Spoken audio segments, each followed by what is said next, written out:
E aí, pessoal, tudo bem com vocês? Hoje nós vamos aqui abordar nossa aula 3 aqui, né? Vamos começar aqui com o capítulo 2, nosso livro referência aí, né? Está na descrição. Nós vamos falar sobre Carl Menger, né? Nas aulas passadas nós fizemos o quê? Né? Demos uma introdução à escola austríaca. Eu me adiantei, já na aula 2 eu preferi abordar o capítulo final desse livro, por uma questão que eu acredito que seja de maior urgência nos dias atuais. Você tentar, quando você for apresentar a escola austríaca a alguém, é interessante que a pessoa ela tenha uma noção da relevância acadêmica da escola austríaca, que ela não é exatamente, né, como o pessoal tem propagado por aí na internet, uma escola de economia irrelevante, né? É importante, assim, retoricamente falando, o pessoal aí do discurso público, né, que divulga a escola austríaca, é importante você ter decorado muito bem todos aqueles fatos, né, que eu apresentei na aula passada, né? Porque as pessoas elas vão te cobrar disso aí, né? As pessoas, para qualquer pessoa que você for falar sobre escola austríaca no dia de hoje, as pessoas elas vão te cobrar isso aí, né? Elas vão te cobrar por que eu devo estudar a escola austríaca, né? Por que eu vou estudar Mises se José Cobori falou que Mises é irrelevante, né? É importante que você já tenha todas aquelas informações, né? Para poder apresentar às pessoas, né? Para você poder falar sobre escola austríaca com seu amiguinho, por exemplo, né? Você poder debater com, sei lá, um comunista do seu trabalho aí, né? Ou, sei lá, com alguém que simplesmente não conheça a teoria, né? E tem um preconceito adquirido por causa de certas figuras aí na internet, né? Certas figuras cômicas aí na internet, como José Cobori, né? Então, vamos começar hoje falando, né, sobre valor subjetivo. Falamos um pouquinho sobre valor subjetivo na nossa primeira aula, mas nós vamos dar uma aprofundada maior aqui, porque ali foi só uma passada, né? Assim, esse é um dos pontos aqui, é um dos pontos centrais da escola austríaca, que o valor é sempre subjetivo, né? Isso quer dizer que uma coisa ela só vai ter valor porque alguém atribui um valor àquilo ali, né? Não é porque o bem ele tem alguma característica em si que torne esse bem valioso, né? E se uma pessoa prefere, por exemplo, um cuscuz com manteiga ao invés de um queijo coalho assado, né? Mesmo que o queijo ele tenha custado, por exemplo, mais caro, ou sei lá, ele exigiu mais trabalho para ser feito, né? Mas o valor, né, para aquela pessoa específica está no cuscuz, nessa situação específica, né? Esse valor ele não vai estar nos objetos, ele vai estar nas mentes das pessoas, né? Então, cada escolha vai implicar você abrir mão de uma coisa. Se alguém escolhe, por exemplo, comer tapioca ao invés de feijoada, o custo não é aqui o dinheiro, né? O custo que a gente está falando é o custo de oportunidade, né? Esse conceito aqui de Carl Menger, né? Custo de oportunidade é isso, é o valor do prazer perdido por você não ter feito a outra escolha, né? Você podia ter escolhido outra coisa, né? Você perdeu de escolher outra coisa. E é claro que assim, Carl Menger, ele vai inaugurar essa teoria aqui, né? Lá no seu princípio de economia, ele vai dizer que o valor, na verdade, é um julgamento pessoal, é um julgamento que vai ser, na verdade, baseado numa certa expectativa, né? Você se sentir satisfeito ali no final, né? Agora, uma coisa interessante é que essa subjetividade aí, né, não é uma subjetividade caótica, não é uma subjetividade relativística, né?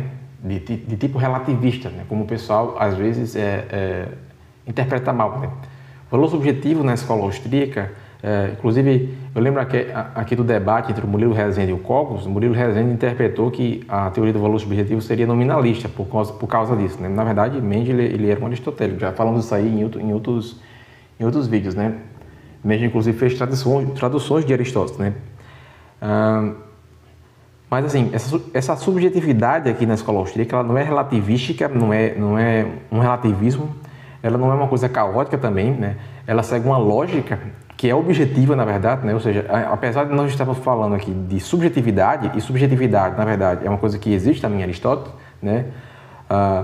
Mas assim, é uma subjetividade condicionada a um fator objetivo, que é o seguinte, é uma lógica que o Menger ele explicou, com o seu conceito aqui de utilidade marginal decrescente, né? Por exemplo, você pensa numa pessoa com sede, né? O copo d'água daquela pessoa vai ter um valor muito alto, né? Subjetivamente falando, para aquela pessoa, né? Já o segundo O segundo copo d'água ele ainda vai ser útil, mas aí lá no terceiro já começa a perder um pouco, né, a utilidade. Então essa utilidade ela vai decrescendo aqui, né. Então a utilidade, né, e portanto o valor, né, ele vai diminuindo aqui conforme o consumo ele vai se repetindo aqui, né? Então isso vai ajudar, né, isso ajuda um pouco nós entendemos aqui o seguinte, né, por que que o preço do litro d'água ele pode ser maior no dia de verão, né, ali no sertão, por exemplo, né, do que se você pega, por exemplo, uma feira lotada no dia de chuva, né? Por que que o preço do copo d'água ele pode ser mais caro no deserto, no sertão, né, sei lá, na caatinga? Por que que o copo d'água ele pode ser mais caro numa situação mais difícil, né? Porque o valor ele não está na água em si, o valor vai estar na situação, né, na percepção das pessoas aqui, né? Então é isso que vai moldar essas escolhas das pessoas, é isso que vai moldar essas escolhas econômicas das pessoas aqui, né? Por isso que a teoria austríaca, ela diz que é impossível haver uma medida objetiva de valor, uma medida objetiva de valor que sirva para todos em qualquer lugar, né? Então o valor ele é subjetivo, mas ele funciona de acordo com uma lógica aqui, né, que ela é bastante objetiva, na verdade, né? Ele funciona de uma lógica bastante objetiva que é a questão da utilidade aqui, né? O conceito de utilidade marginal decrescente, né? Então, o valor também, o valor de um bem, né, ele muda dependendo também da sua finalidade, né? O Calmette dizia, né, isso aqui, nós vamos entrar na questão da ordem dos bens, né? O uso do bem, ele importa, na verdade, né? O uso, né? O Calmette diz que o uso do bem, ele importa, né? Porque o valor do bem vai depender da sua finalidade. Você pega um exemplo assim, a farinha de mandioca, ela pode ser considerada um bem inferior quando ela for utilizada, por exemplo, numa casa para você fazer um pirão, né? Só que ela pode virar um bem superior, de ordem superior, né, se ela for utilizada por um confeiteiro para você fazer ali um bolo, né, que vai ser premiado ali no festival de, sei lá, de gastronomia, né? Então, perceba o seguinte, o bem em si, ele não vai mudar aqui, é a utilidade do bem que vai mudar, né? É a utilidade do bem que vai mudar, de acordo com o uso que você faz desse bem. Então, assim, essa é a ordem dos bens, né, na visão do Calmette aqui, né? Os bens vão ser classificados conforme a sua função aqui no processo produtivo, né? No grau de proximidade em relação ao consumo final aqui, né? Então você vai ter um insumo, você pega um insumo como a farinha ela só vai ganhar um valor, né, se houver alguém que use a farinha para um fim aqui que seja um fim desejado, né? Um fim desejado. Então esse valor ele vai sendo atribuído conforme a importância do uso final que você vai esperar alcançar nesse bem, né? Então com base nisso aí que o Menger, né? O Menger ele vai formular aqui, né? Vamos aqui para a parte 2, né? O tópico 2, ele vai formular aquilo que é chamado teoria da imputação e do empreendedorismo, né? Ou melhor, teoria da imputação, só, né? Empreendedorismo já é um outro tópico que é colado aqui, né? Você às vezes faz um esqueminha e ele atrapalha você quando você está tentando montar o raciocínio aqui, né? Mas enfim, a teoria da imputação aqui no Menger, né? A teoria da imputação afirma o seguinte, né? Basicamente o seguinte: teoria da imputação, os fatores de produção, ela vai dizer o seguinte, né? Os fatores de produção, eles não têm valor por si mesmos. O que é que são fatores de produção, né? A farinha, né? Os ovos, o leite, né? O tempo de forno. Os fatores de produção eles não têm valor por si mesmos, né? Então quer dizer que, por exemplo, o ovo, o leite, a farinha não tem valor? Não, eles não têm valor por si mesmos. Ele tem um valor que vai ser condicionado, veja só, né? Eles vão receber valor a partir do bem final que ajudam a produzir algo que seja útil a alguém, né? Então, por exemplo, se ninguém quiser o bolo, a farinha ela perde o valor econômico, né? Por mais que ela seja bem moída, por mais que ela, assim, enfim, ela seja uma farinha da melhor qualidade e tal, né? Por quê? o valor ele vai do consumo ao insumo, né? Segundo o Carl Menger, ele vai do consumo ao insumo e não o contrário, né? A economia, o pessoal pensava ali antes, né, que o valor ia do insumo ao consumo, né? Ou seja, o pessoal pensava que o insumo ele valia mais do que o produto final, né? Só que o Carl Menger ele quebrou essa lógica anterior, né, de que o valor das coisas ele derivava ali do trabalho, né, dos custos de produção, porque o que realmente importa aqui, por Carl Menger, é o resultado que foi desejado, né, por alguém, né? Então, esse resultado ele vai depender uma certa percepção subjetiva aqui do consumidor final. Então, vai entrar aqui a figura do empreendedor, né?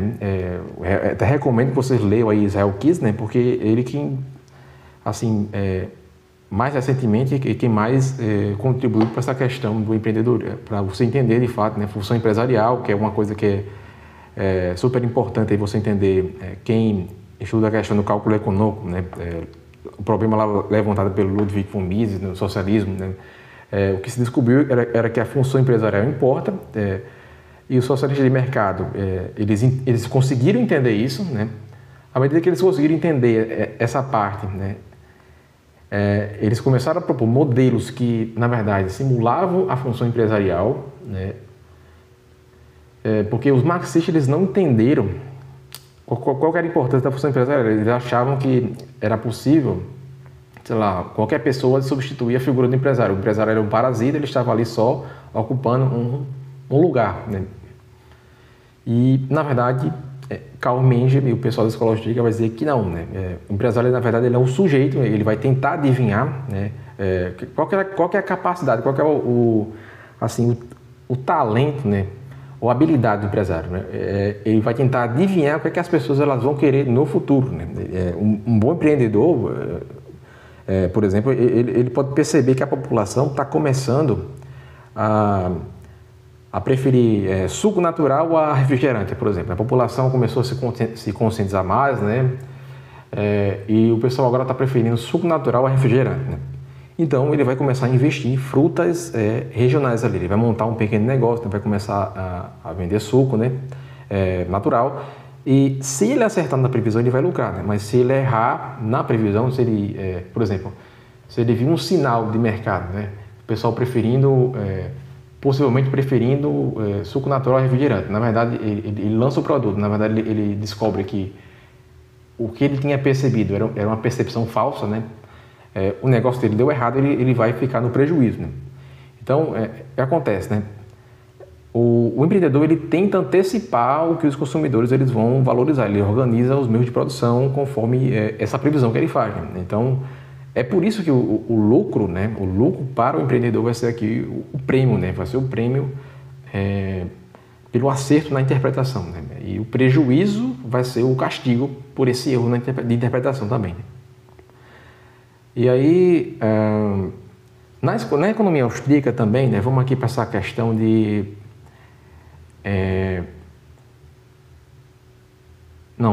vamos voltar aqui e falar um pouquinho do empreendedor como um intérprete, né, porque eu coloquei esse tópico aqui, eu acho que é interessante falar, né? Na economia austríaca, a função do empreendedor ele não está ali apenas oferecendo coisas, né? Ele não é apenas meramente uma pessoa que fez coisas e está ali oferecendo coisas, né? Na verdade, ele tem uma função que é decifrar certos desejos que ainda não se manifestaram, né? Certos desejos subjetivos de pessoas, né?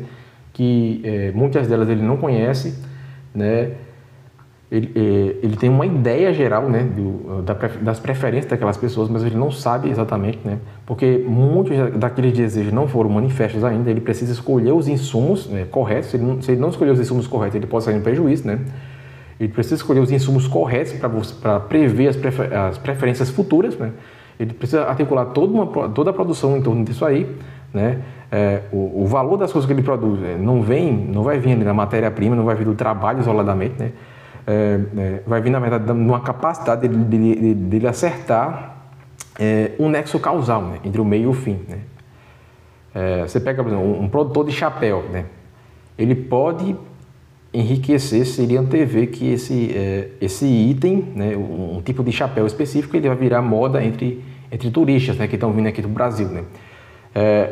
Mesmo que, por exemplo, o material que ele vai confeccionar o chapéu, né, talvez o custo de produção não tenha mudado, né? Talvez seja o mesmo custo de produção, mas ele pode tentar prever isso daí, né? E se ele acertar, né, se ele interpretar corretamente, né, as expectativas humanas, ele vai ter sucesso ou ele vai ter um fracasso ali, né? Então, é dessa forma que a teoria austríaca, né, ela entende a questão, a função do empreendedor. Na verdade, isso, né, é uma discussão aí vencida na economia, né? Israel Kirzner mostrou isso muito bem, né? O pessoal descobriu que a função empresarial importa, essa função empresarial importa, e o socialismo marxista, de tipo marxista, ele rejeita a função empresarial, né? Então ele não consegue fazer cálculo econômico, né? Na verdade, depois, né, se descobriu que também o socialismo de mercado tentou rejeitar, ou melhor, mesmo abraçando, né, a função empresarial, se descobriu depois também que não é só essa função empresarial, ela não poderia, ela não tinha como ser desempenhada pelo Estado, né? Porque você estava fazendo ali o quê? Uma simulação do que o mercado fazia, só que o mercado faz isso com base, né, em várias pessoas interagindo simultaneamente, né? Eu vou ver aqui, só dar um exemplo prático aqui para vocês, né? Houve um rolo que aconteceu aí, né, faz alguns meses, deixa eu ver aqui se eu consigo ver aqui no YouTube.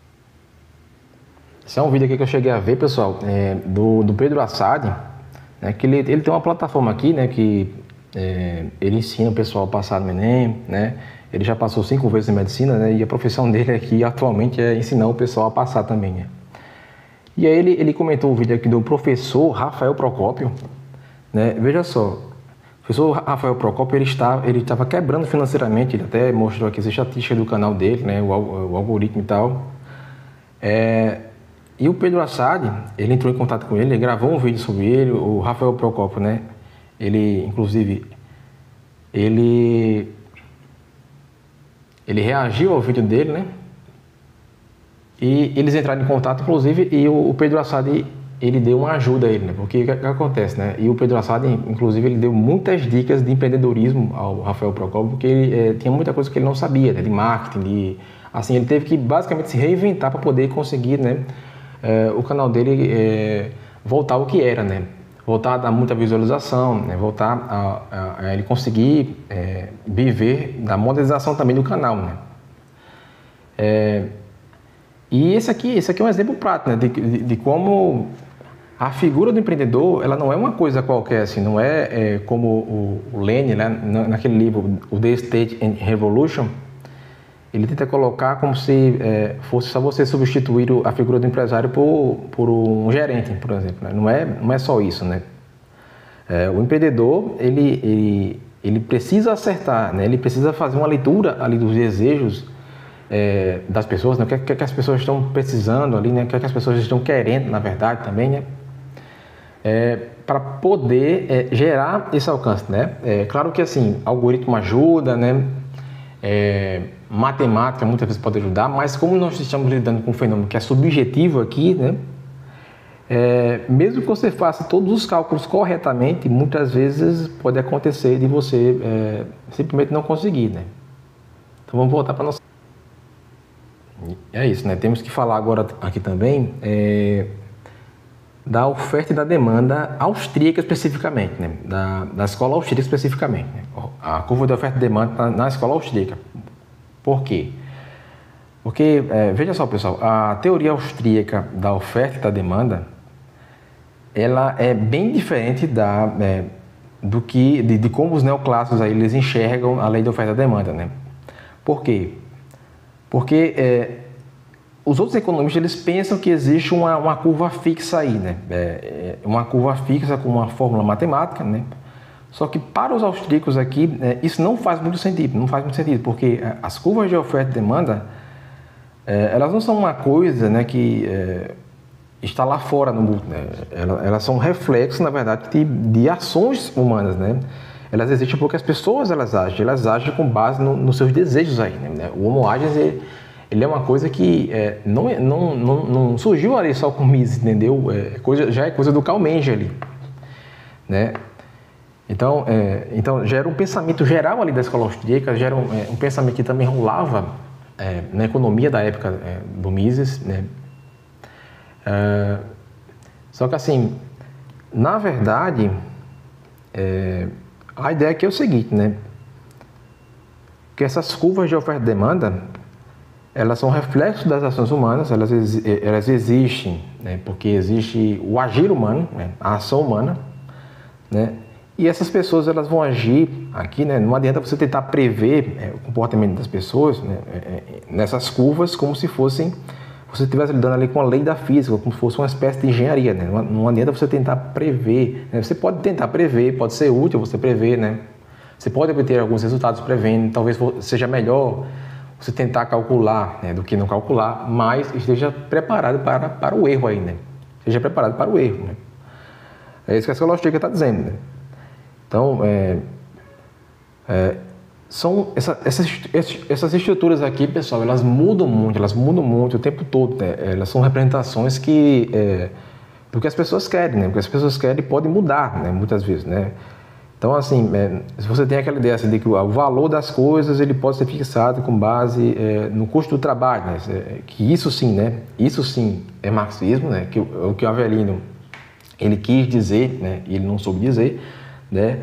Mas as pessoas elas tinham essa ideia, né, de que as coisas elas poderiam ser fixadas com base no custo do trabalho, né?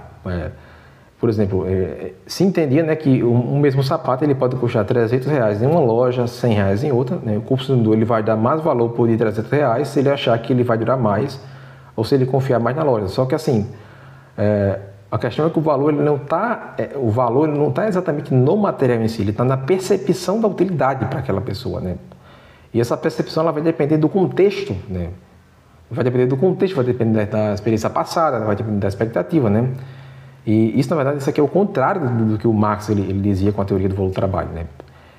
Para os austríacos aqui, a coisa ela só vale se alguém quiser pagar por aquilo ali, né? E esse querer, ele não vem do custo, ele vem, na verdade, da utilidade aqui, né? Da utilidade esperada, né? É isso que o Menger ele chamou aqui de valor subjetivo, né? E só para a gente fechar aqui, né? Não existe essa questão de valor por si, né? Tudo tem valor porque serve para alguma coisa, na verdade, né? E essa coisa, ela vai mudar de pessoa para pessoa, né? Essa coisa, assim, nós já estamos aqui tentando falar de um relativismo, né? Na verdade, isso aqui se encaixa, né, naquilo que se chama de teoria causal realista, né? Teoria causal realista. Isso aqui, na verdade, é Aristóteles, pessoal, né? É a influência aristotélica no Carl Menger, né? O valor ele depende do nexo causal entre o bem, né, e a satisfação de uma necessidade, né? É um nexo causal ali do bem e uma satisfação de uma necessidade, né? Porque se uma coisa ela não ajuda aqui a alcançar um fim, então ela não vale nada, né? Essa coisa ela não vale nada, mesmo que ela tenha custado muito, né? E mesmo que seja uma coisa bonita, o valor ele é sempre, na verdade, aqui uma relação, né? É isso que o Menger ele quer dizer aqui, né? E você entender esse processo aqui muda muita coisa como nós pensamos aqui a economia, né?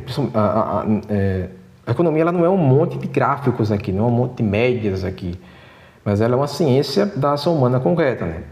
E é claro que assim nós dissemos, né, que a escola austríaca hoje ela também hoje existe uma união aí também, né? Tanto da vertente empirista como a vertente teorética, né? Hoje essas discussões aí, porque assim, na questão teorética, basicamente, ninguém conseguiu provar, de fato, que Mises e Menger eles estavam errados na questão da disputa dos métodos, né, contra a escola histórica alemã. Não se provou até agora que eles estavam de fato errados, mas assim, o pessoal sempre quer ver essa questão da comprovação empírica, né? Então a comprovação empírica sempre vai existir aí, né? Sempre vai existir essa necessidade, né? O pessoal não vai conseguir acreditar numa coisa só porque alguém demonstrou através de algum modelo que ele deu certo, né? Ou através de algum raciocínio praxeológico que ele deu certo, que aquilo dá certo, né? As pessoas elas vão querer a comprovação empírica, né? E muitas vezes vão querer também a comprovação matemática, né? Tanto que o Rothbard, mesmo não acreditando nessas coisas, nesses modelos neoclássicos e nessas equações, em muitos casos ele utilizava equações desse tipo, né? Para poder ilustrar, para poder comprovar, né? E mostrar que o raciocínio dele estava correto, né? Mesmo considerando o pensamento ali neoclássico ou certas escolas, né? Certos modelos matemáticos, certas fórmulas que eram utilizadas na época, né? Ele tentava tanto comprovar aquilo pela via da praxeologia, como também pela via matemática também, né? Não que ele acreditasse na matemática, mas era só ele dizendo o seguinte, né? Que também, utilizando a matemática, eu consigo provar que isso aqui também é correto, né? Inclusive, uma coisa interessante é que o Rothbard, ele era de profissão matemático, né? Professor matemático, né? Alguns até imaginam que o Rothbard ele seria de profissão filósofo, né? Eu não lembro se ele tem formação em filosofia, mas assim, eu lembro que ele não era um historiador, mas boa parte das obras que ele produziu eram historiográficas, na verdade, né? Inclusive o Conceived Liberty, que é uma grande obra aí do Rothbard sobre a história do povo americano, né? E a Grande Depressão, né? Que é uma grande obra também de um teor, inclusive historiográfico, mas assim, principalmente econômico, né? Assim, ele mesmo diz no livro que ele não vai ficar citando todos os fatos possíveis, né? Ele não vai encher aquilo ali de fatos, porque assim, ele cita bastante fatos, né, no livro, só que assim, chega um momento que ele fala o seguinte, que também tem que entrar a parte econômica, né? Tem que entrar a parte do raciocínio econômico. Não adianta você ficar só citando fato histórico, só citando dado, né? Como se o dado por ele resolvesse, né? Ele já contivesse em si mesmo uma interpretação, né? O dado ele já não vem com a interpretação em si mesmo, né? Esse é o erro historicista, né? Esse é o erro que é você achar que o dado da realidade, o dado empírico, ele já está dizendo o que é que ele significa, né? Na verdade, não, né? Por isso que o Mendes ele venceu a disputa contra a escola historicista, né? Lá na disputa de métodos que ocorreu, né? Que inclusive o Mises ele também entra nessa querela aí também, né? Porque uma coisa interessante é que o Mises, um dos meus trabalhos que ele fez, foi sobre a história da Galícia, né? Sua terra natal. E, assim, já ali o Mises ele estava mostrando que ele tinha um conhecimento, né? Ele tinha um conhecimento muito aprofundado, pessoal, ele tem um conhecimento muito aprofundado de história, né? Mises, assim, o que ele mais na vida dele foi sobre história, na verdade, né? O Mises ele não era de profissão um lógico ou um filósofo, né? O pessoal acha que, assim, aí na internet o pessoal ficou com essa visão, né? Mas quem conhece de fato o Mises pela biografia dele sabe que ele lia muito sobre história, né?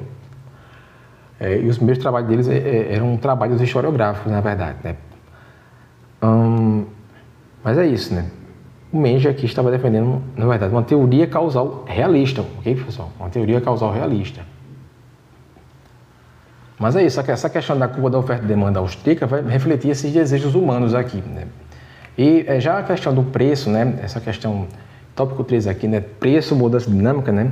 O preço alto, ele revela uma prioridade aqui, né? O pessoal fala assim que o preço, ele mostra, na verdade, o que é mais importante, né? E pode parecer um exagero, muitas vezes, mas não é, porque, assim, o melhor exemplo disso, na verdade, é esse exemplo aqui da água no deserto, né? Que eu destaquei aqui, né? Água no deserto. Por quê? Você imagina uma pessoa no deserto morrendo de sede. Ela vai dar tudo que tem por um copo d'água, na verdade, né? Isso vai mostrar o quê? Vai mostrar que o preço alto ali não é um exagero para aquela pessoa, né? O preço ser muito alto para aquela pessoa não é um exagero, né? O preço ser muito alto para aquela pessoa, ela seria capaz de dar todo o dinheiro que ela tem por aquele copo d'água, né? Ou seja, vai depender muito da prioridade que a pessoa dá àquilo ali, né? Não existe essa coisa de você reclamar que o preço está muito alto, né? O preço ele vai estar alto de acordo com a questão da oferta e demanda, né? De acordo com a lei da oferta e demanda, né? Se tem muita gente ofertando de uma mesma coisa, o preço ele tende a baixar, né? E se há muita demanda, mas aquele produto é escasso, o preço ele tende a aumentar, né? E uma coisa interessante, né, que eu vi um comentário lá no meu canal, né, naquele meu vídeo do Gustavo Machado, né, o rapaz ele está tentando discordar de leis de economia. Ele chegou lá falando o seguinte, né? Não, mas o controle de preços, o controle de preços do Estado, ele prova que a lei de oferta e demanda é falsa, né? Aí eu dei o exemplo a ele, né? Então quer dizer que se você constrói uma represa, né, e impede que a água do rio ela caia, né, que a água da cachoeira ela caia, então você refutou a lei da gravidade, né? Porque o que ele citou, né, o controle de preços, na verdade, é uma coisa artificial, né? O controle de preços, na verdade, a consequência para o controle de preços ela já está prevista na lei de oferta e demanda, né? É claro que, assim, como nós ressaltamos aqui, né, os neoclássicos eles vão ter essa compreensão mais matemática, né? Eles vão tentar montar ali a curva da oferta e demanda, mas isso não significa que a lei de oferta e demanda ela não existe, né? Você encontrar erros matemáticos, muitas vezes, ou aquilo não prevê exatamente, né? Não prevê exatamente o resultado pretendido, né? O resultado ideal, né? Na verdade, a escola austríaca ela não adota essa questão no sentido matemático, né? A lei de oferta e demanda ela vai funcionar como uma relação, né? Quanto mais de oferta, né, maior tende a ser a demanda, ou melhor, menor tende a ser a demanda, né? Porque as pessoas vão ficar mais satisfeitas, né? Vão existir mais pessoas satisfeitas, né? E quanto maior a demanda e menor a oferta, mais aquilo tende a aumentar o preço, né? E é aquele negócio, né? Por exemplo, eu coloquei aqui o exemplo da água do deserto, né? Se você pega uma pessoa que ela está no deserto, né, com muita sede, tem muito dinheiro, né, e ela precisa daquela água, ela vai dar aquele dinheiro para conseguir a água, né? E já a questão do preço baixo, você vai perceber ali que há um menor desejo das pessoas no geral por aquele produto, né? Então, assim, essa questão aqui na curva da demanda, né? Quando o preço ele cai, a procura vai aumentar, né? Mas isso não é uma fórmula matemática, como já dissemos, né? É uma forma de você representar, né, o que normalmente acontece, né? Por isso que você usar gráfico para você prever tudo, né? Hoje em dia, veja só, o pessoal continua usando gráficos aí na economia, continua usando matemática, né? Eu não acho errado que usem matemática, ok? Tanto é que a teoria da escolha pública usava, né? E mesmo assim eles também usavam amplamente ideias, né, da escola austríaca, né? Ideias originárias da escola austríaca, né? Como nós abordamos na aula passada. Mas é o seguinte, né? Você tem que entender que mesmo você usando matemática, você sabe que aquilo não vai ser preciso, né? Na economia nós não chegamos no estágio atual que nós estamos agora, 2024, nós não chegamos a isso na economia ainda, né? A essa coisa de você ter algo matemático preciso na área da economia, né? Sempre vai ter uma margem de erro que, em muitos casos, ela vai ser muito grande, em outros casos, ela talvez não seja tão grande assim, você até tenha, né, uma maior estabilidade, mas é sempre, assim, até agora eu não vi pessoas que chegaram, né? Eu até agora não vi o pessoal chegar a uma coisa 100% assertiva. É sempre uma probabilidade com muita incerteza aí, né? A matemática aplicada à economia sempre vai ser isso, né? A não ser que se quebre de fato o paradigma aí, né? Esses paradigmas aí. Mas por enquanto eu acho difícil. A escola austríaca, né? Ela ainda está correta nesse ponto, né? Agora, é claro que a própria escola austríaca nos dias atuais, ela também faz uso desses recursos também, né? Inclusive, o Fernando Uhrig, né, que a tese dele do juro negativo, né, ele vai utilizar dados ali também, né, para poder apresentar também a tese dele, né? Como eu falei, até o Hoffman utilizava dados, utilizava matemática, utilizava, enfim, utilizava a empiria. Não é, assim, um mito que deve ser desfeito aí é que a escola austríaca não é uma reflexão vazia, só ali aquela reflexão da praxeologia, sem você adentrar nos meandros ali do mundo real, né? Tanto que o Mises ele criou uma ciência também chamada timologia, né, que era na verdade empírica, né? Mas é isso, né? Essa é a questão, né? A curva da oferta, né? Vai ser basicamente o contrário aqui, né?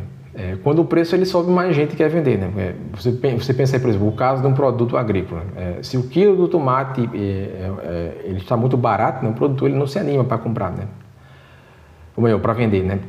Mas se ele começa a subir ali o quilo do tomate, né, mais gente vai plantar tomate, né? Isso vai fazer aumentar a oferta, né? Mas, de novo, isso aí também não é automático, porque vai depender do tempo, né? Vai depender de uma expectativa, de um clima, né?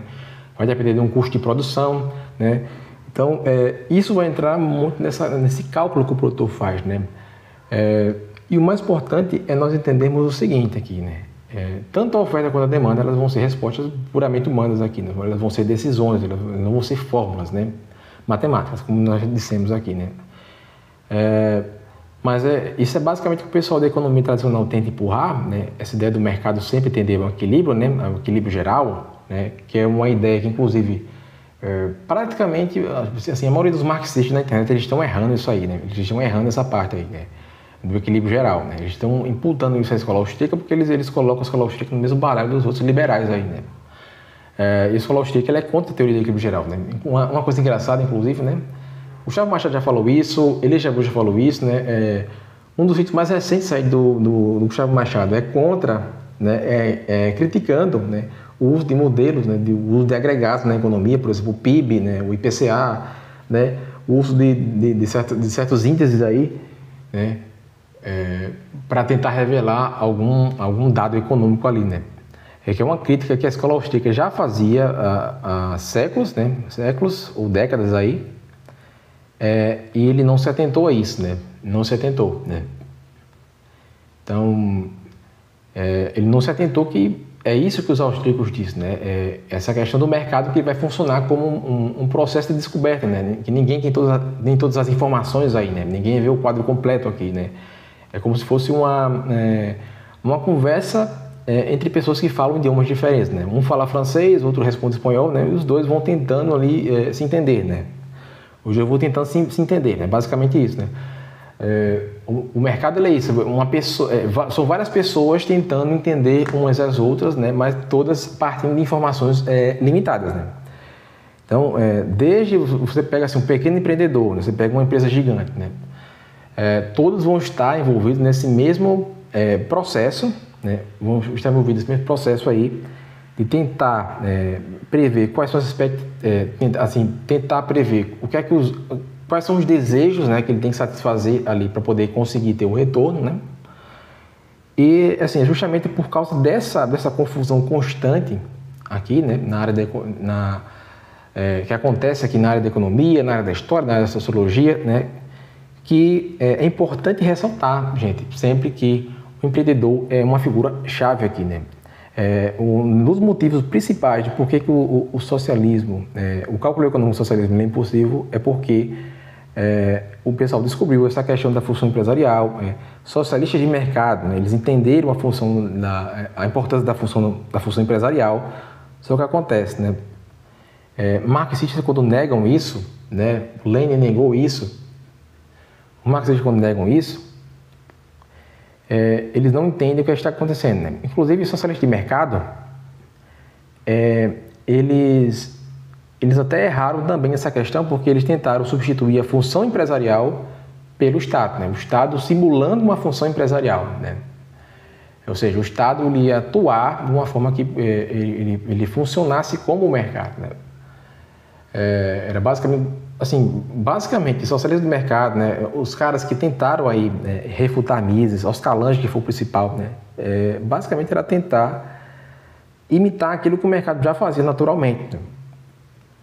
Então, assim, é essa questão aqui do empreendedor que aumenta, né? O empreendedor, ele é o cara que ele vai perceber onde é que estão os erros ali, né? Onde é que falta o produto, onde é que tem gente querendo, né? Uma coisa que ninguém oferece, né? Ele vai captar essas coisas, né? Mesmo sem saber tudo, ele vai apostar muitas vezes, né? Ele vai tentar corrigir as falhas, né, de mercado, né? Que falhas de mercado é algo que existe, ou melhor, não é que falhas de mercado existe no sentido que o pessoal critica, né? O Mises, Menger, a escola austríaca reconhece que o mercado ele não é perfeito, ele é imperfeito, né? Só que o mercado ele é mais eficiente, só isso, né?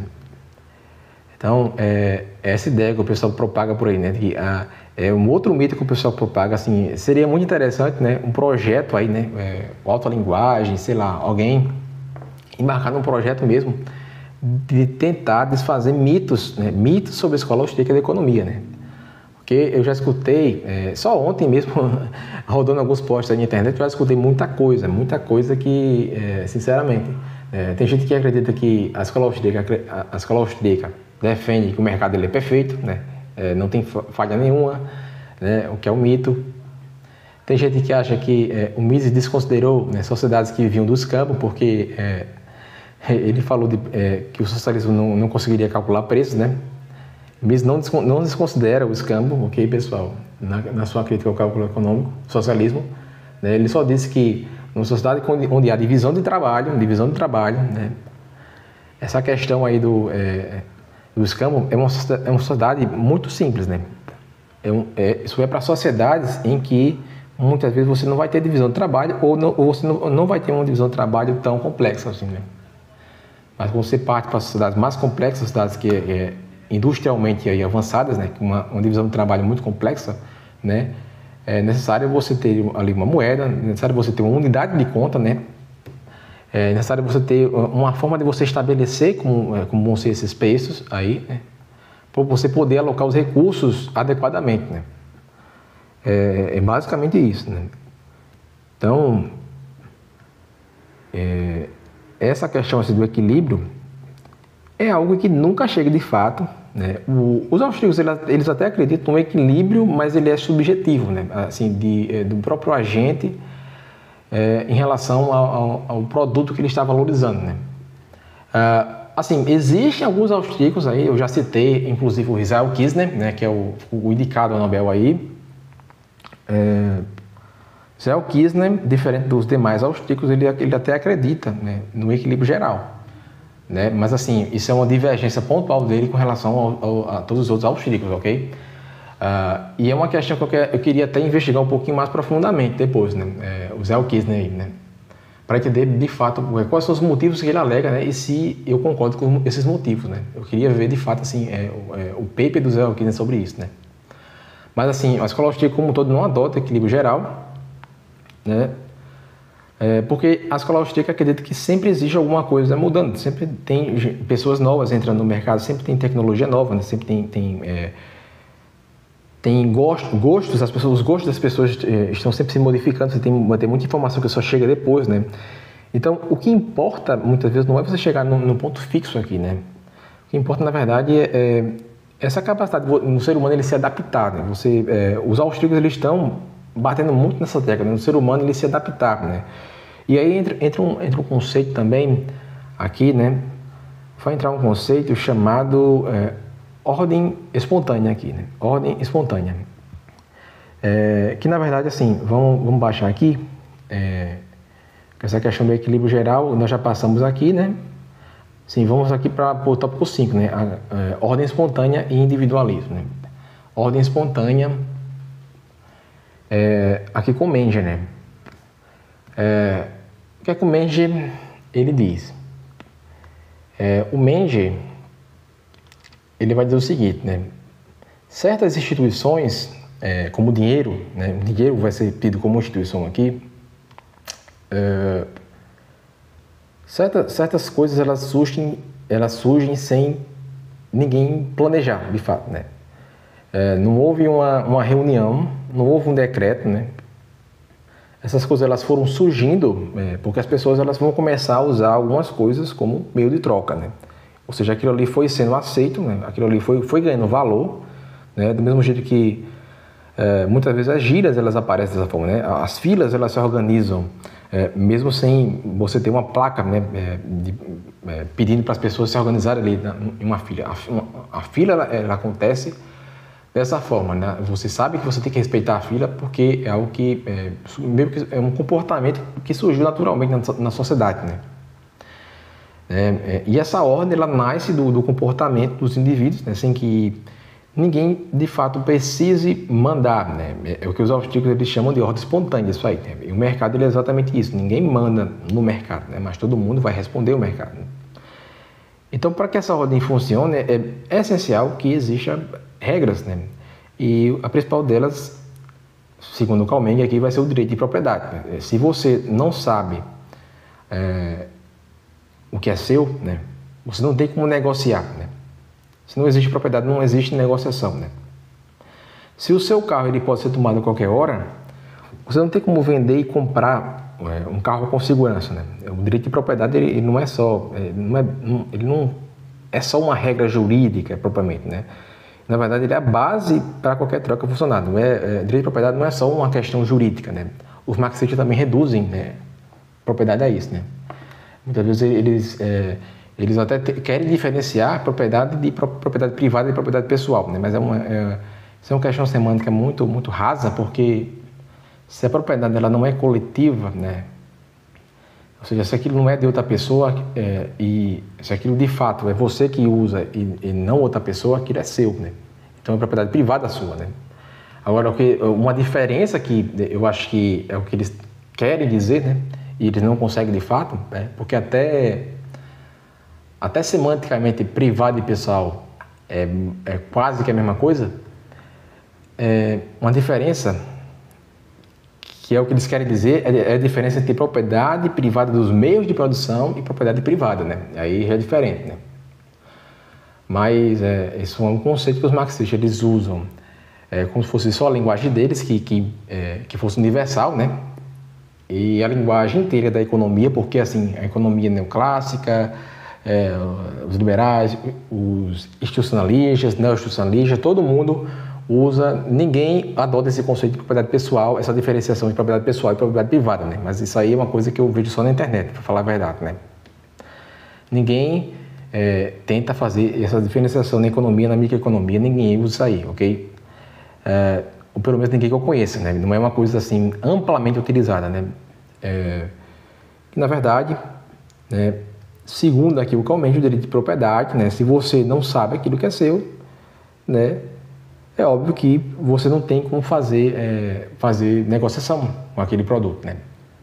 Você não tem como negociar aquele objeto, né? Que você não tem como garantir, né, que aquele objeto ele é seu. O comércio ele não funciona, né? O mercado ele não funciona, né? E consequentemente, né, o cálculo econômico não funciona, né? Mas aí que está a questão também, né? Como nós estávamos dizendo, o direito de propriedade não é só uma questão jurídica, né? É uma questão que inclusive o Meurin debateu isso com o Gustavo lá no debate, né? É o uso que vai definir propriedade, né? O uso vai definir propriedade, né? O Mises ele explicou isso daí, né? Partindo do individualismo metodológico, né? Que vai significar o quê? Você olhar primeiro para um indivíduo, né? Porque são os indivíduos que eles agem, né? São eles que escolhem, são eles que vão gerar esses fenômenos sociais aí, né? E se você olha só para as médias aí, né? Para as estatísticas, você vai perder muito, né? Do essencial aqui, né? Da ação humana. Por isso que é importante sim a praxeologia, porque ela lida com essa parte, né? É claro que você também pode utilizar isso em combinação com os modelos matemáticos, né? Se você deseja, se você se sente mais seguro assim, né? Na verdade, integrar isso a questões empíricas, que é basicamente parte do que a escolástica tem feito, né? na atualidade aí também, né? Mas eu diria que assim, a base aqui está na questão teórica mesmo, assim, na questão teórica, porque o ser humano ele não é assim, o ser humano ele não é como uma pedra, por exemplo, né? Uma pedra, por que você consegue estudar, por exemplo, a física de uma forma diferente do que você estuda o ser humano, né? Porque uma pedra, ela só reage, né? ela não age intencionalmente, né? Igual o ser humano. Você consegue estudar, por exemplo, a trajetória de uma pedra que você jogou num certo ângulo. Você consegue estudar isso pela física, você consegue fazer experimentos, ter previsões dessa trajetória através de cálculos matemáticos que você faz ali. Claro que você deve montar ali, né, no laboratório um cenário ideal para isso, mas assim, isso é uma coisa possível de se fazer porque a matéria, ela não age. A matéria, ela não age. É o ser humano que age. E aí, quando as pessoas elas não entendem isso, elas não entendem esse princípio do individualismo metodológico, você chega ao absurdo, na verdade, atribuir à matéria ações, né?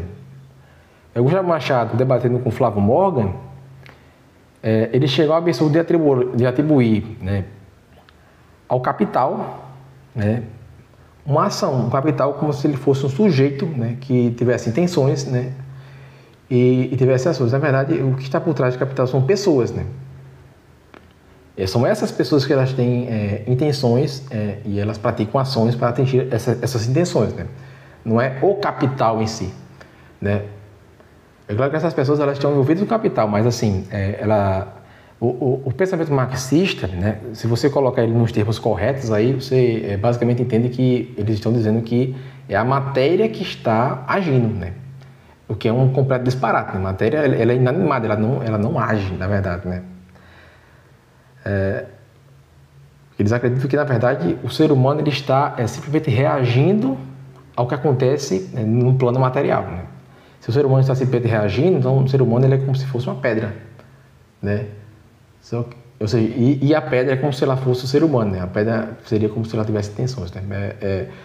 Esse é um erro que, inclusive, causa esse problema metodológico aí, né? Porque se isso fosse verdade, deveria ser o contrário. Deveria ser muito difícil você estudar física pelo método empírico, né? E hipotético dedutivo do Karl Popper. Aí deveria ser muito difícil estudar física dessa forma, né? Mas nós vemos que é o contrário, né?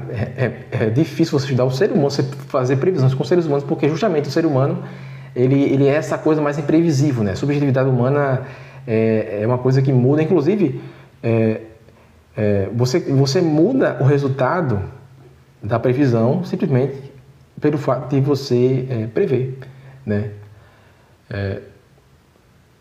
Se você já sabe o que acontece no futuro, você vai tentar agir para modificar aquele futuro e ter um outro resultado, né? Então, é aquele problema é a maldição do rei Édipo, né?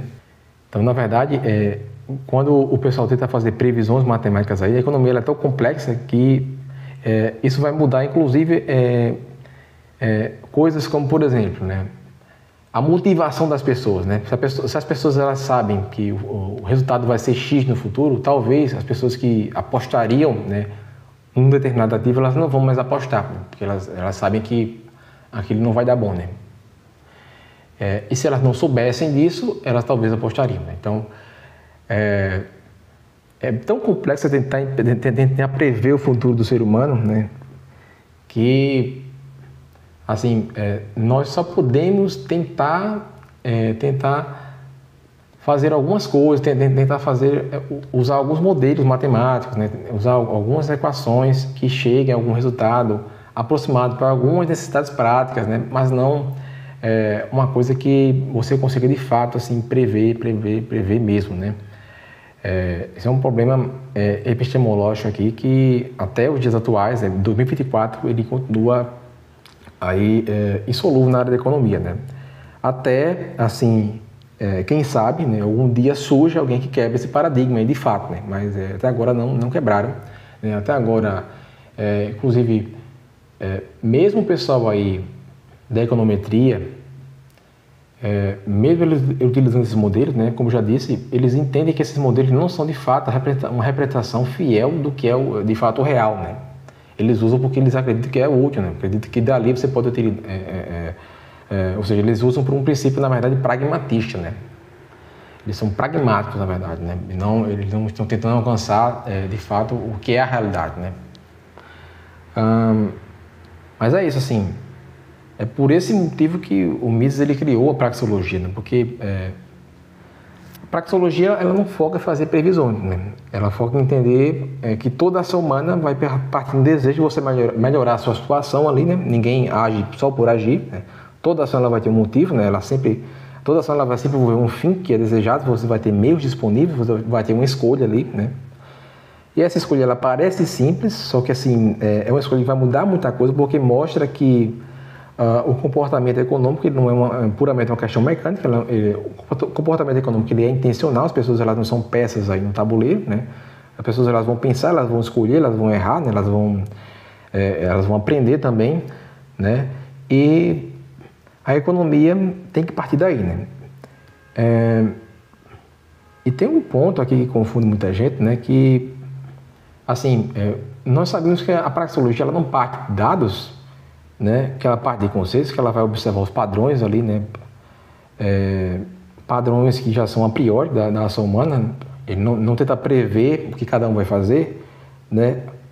Mas isso não quer dizer, né, e essa parte que o pessoal confunde, não quer dizer que a praxeologia ela ignora a realidade. Na verdade, como nós já falamos, né, anteriormente, né, o Carl Menger ali ele já estava partindo, né, da teoria causal realista, mas o Mises aqui com a praxeologia, né, quando ele sistematizou isso, porque o Mises ele estava fazendo o que? Ele ia sistematizar o que já era utilizado na economia, né, o que já era utilizado por Carl Menger, por diversos economistas do passado aí, como o Sá, né, o Sá ele tinha lá, por exemplo, a lei de Sá, né. Ou seja, muita coisa que tem na economia eram leis econômicas, né? Muito antes aí do marxismo ele chegar e querer criticar essas leis, né? Mas ele, inclusive, né? O Gustavo Machado, né? Eu tava até assistindo um dia desse aí um react do Henri ao Gustavo Machado a questão da teoria do valor, né? Uma coisa estranha que ele fala é que o Marx também usa oferta e demanda, né? Mas assim, ele não usa no sentido, ele não considera aqui uma lei universal, né? Mas assim, é óbvio que assim, a praxeologia, ela não é uma coisa que você adota ali prioristicamente com a intenção de você negar a realidade. Na verdade, a praxeologia não é uma negação da realidade e ela se alinha muito mais ao realismo aristotélico, né? O Mises ele partiu do princípio kantiano ali, na época, né? Mas assim, tem autores aí, por exemplo, o Bell Smith, ele disse que o Mises ele não teve uma boa auto-interpretação da sua própria teoria, né? O Bell Smith fala isso, né? Bell Smith fala que o Mises ele não conseguiu auto-interpretar a própria teoria direito, né? Que, na verdade, acredita que a interpretação aristotélica da teoria do Mises faz muito mais sentido do que você partir daquela questão do sintético a priori, né? Que na verdade também é algo que faz sentido se você transpassar para a linguagem kantiana, né? Mas assim, tanto na linguagem kantiana como na linguagem aristotélica faz sentido, o que o Mises está falando. Mas assim, o que acontece, né? E outra coisa, que o Mises ele também não é kantiano, né? É uma coisa que poucas pessoas sabem. Muita gente acredita que o Mises ele é kantiano, ele adotou algumas coisas de Kant, na verdade. Esse é o maior biógrafo do Mises, ele fala isso, né? O nome dele é Guido Husserl, né? George Husserl, né? O maior biógrafo do Mises, ele fala isso, né? Que o Mises ele não é propriamente um kantiano, ele adotou algumas coisas de Kant, né? O Hans Hermann Hoppe, lá no seu ciência...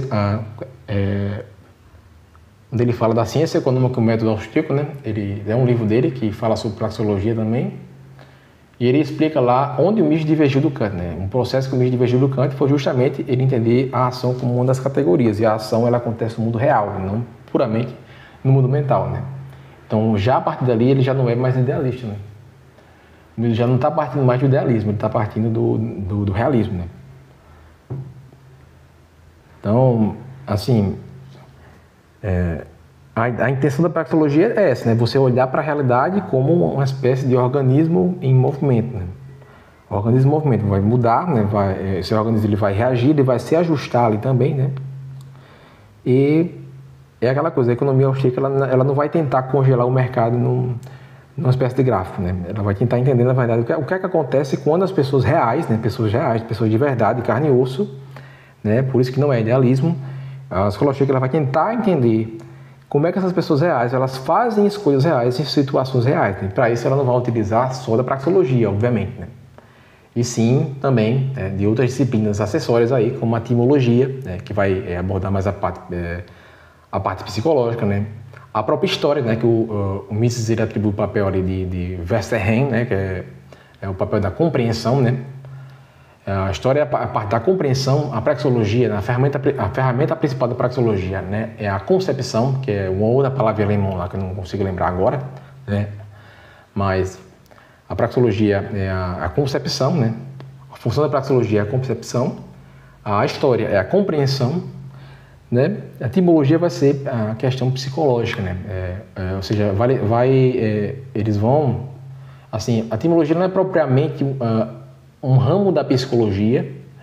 Na verdade, é um ramo ali que o Mises ele é uma ciência que o Mises ele funda ali para tentar agregar aquilo que de mais moderno se tem nos avanços da psicologia, né? Que possa contribuir com a teoria aqui austríaca, né? Que possa contribuir, assim que eu digo, inclusive no sentido de refutar certos pontos, né? Não só assim corroborar, né? Mas assim aprimorar certos pontos, né? Certos pontos que porventura possam estar errados, né? Serem corrigidos aí, né? Tanto que a praxeologia ela já sofreu algumas modificações ali ao longo do tempo, né? O próprio Mises ele não entendia isso, salvo engano, né? Eu posso até estar equivocado, pode ser uma falsa lembrança aqui, mas o Mises ali preliminarmente ele não entendia a sua praxeologia como sintético, assim, o axioma da ação humana como sintético a priori, né? Ali inicialmente o Mises ele entendia como se fosse analítico, né? Puramente analítico ali, puramente tautológico, né? Mas já quando nós passamos essa compreensão sintético a priori, que é uma coisa que o Mises ele vai expressar um pouco depois, né? Um pouco depois da ação humana, e que os outros seguidores aí do Mises, né? Por exemplo, o Hoppe, né? Ele também vai reforçar essa questão sintético a priori, né? Na verdade, o maior consenso aí, né, entre os estudiosos aí é a questão sintético a priori, né? Mas eu sou de uma linha que tem essa interpretação mais aristotélica aqui do Mises, né? Mais essencialista, né? Que é também a interpretação que o Hofmann atribui, né? E que o Barry Smith ele conseguiu demonstrar muito, muito melhor assim, nesse seu artigo sobre Menger, Aristóteles e Mises, né? Mas é isso, pessoal, é isso, né? Eu acho que nós acabamos por aqui, por enquanto, né? E, sim, a parte 6 aqui, né? Só falar um pouquinho sobre o método strike, né? O conflito de métodos, né? Aquilo que foi chamado de um conflito de métodos aqui na escola austríaca, né? Que vai ser essa disputa aqui entre o Menger e a escola histórica alemã. Vamos falar um pouquinho sobre isso na próxima aula, ok, pessoal? Vamos deixar essa parte aqui, né, para a próxima aula, porque eu acho que já falamos muita coisa aqui, né?